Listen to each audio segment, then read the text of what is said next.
11 वर्षापासून फरार दरोडेखोर अखेर जाळ्यात, अहिल्यानगर स्थानिक गुन्हे शाखेची धडक कारवाई। नमस्कार, आपण पाहत आहात महाराष्ट्र जनता न्यूज। अहिल्यानगर पोलिसांच्या स्थानिक गुन्हे शाखेने एक मोठी कारवाई करत तब्बल 11 वर्षांपासून फरार असलेल्या दरोड्याच्या गुन्ह्यातील आरोपीसह आणखी एका फरार आरोपीला जेरबंद केले।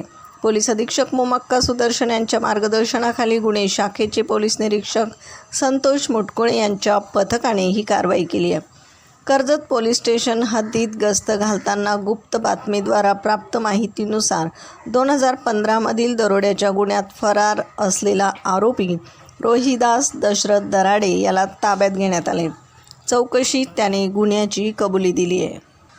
तसेच जामखेड पोलीस स्टेशनमधील सरकारी कामात अडथळा आणल्याप्रकरणी फरार असलेला आरोपी इरफान पीरखान पठाण यालाही शोधून अटक करण्यात आली आहे।